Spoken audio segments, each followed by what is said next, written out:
Ahri, the nine-tailed fox.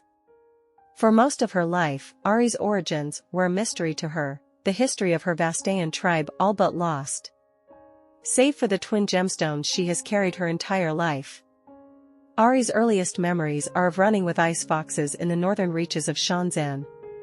Though she knew she was not one of them, they clearly saw her as something of a kindred spirit, and came to accept her within the pack.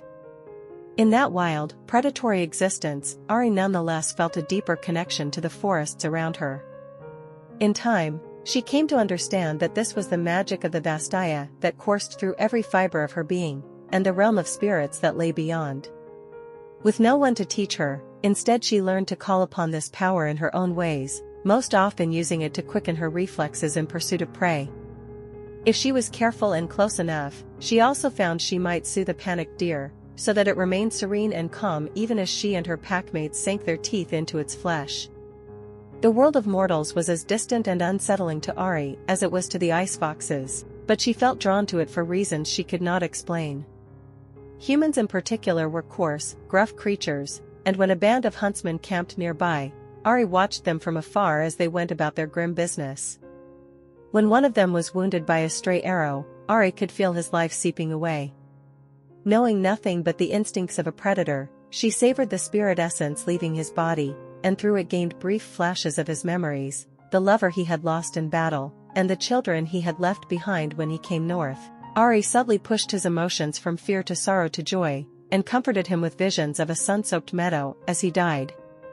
Afterward, she found that human words now came to her easily, like something from a half-remembered dream, and Ahri knew the time had come to leave the pack behind. Keeping to the fringes of society, she felt more alive than ever. Her predatory nature remained, but she was caught up in a riot of new experiences, emotions, and customs across Ionia. Mortals, it seemed, also became fascinated by her in return, and she often used this to her advantage, draining their essence while charming them with recollections of beauty, hallucinations of deep longing, and occasionally dreams colored by raw sorrow. She grew drunk on memories that were not her own, and exhilarated in ending the lives of others even as she felt the grief and woe she brought to her victims. She experienced heartbreak and elation in tantalizing flashes that left her craving more. It was overwhelming, but she sensed her own power fading whenever she tried to stay away, and could not help but partake again and again. In time, she began to see herself as mortals did, a monster. Until one day, an artist stumbled upon her, hunched over a man as she drained his life essence from him.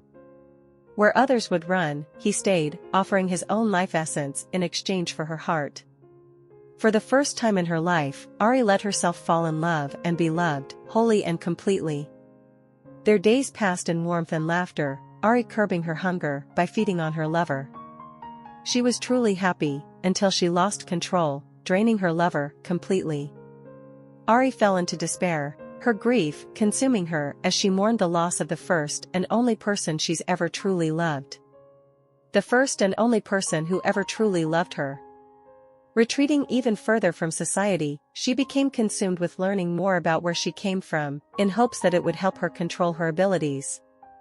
With her twin sunstones in hand, she set out in search of others like her, a journey that would take her out of Ionia and to Bilgewater. It was on the shores of the Shadow Isles where she finally discovered her ancestors, the Vasani, a Vastayan tribe that brought innovation and magic to the Blessed Isles before being wiped out by the Ruination. Inspired by their memories, Ahri has set off to travel the world in search of other remnants of the Vasani. She hopes to carry their legacy forward, bringing good into the world like they did. No longer burdened by the heavy weight of her regrets, she also hopes to finally leave her stolen memories behind and create new memories of her own making.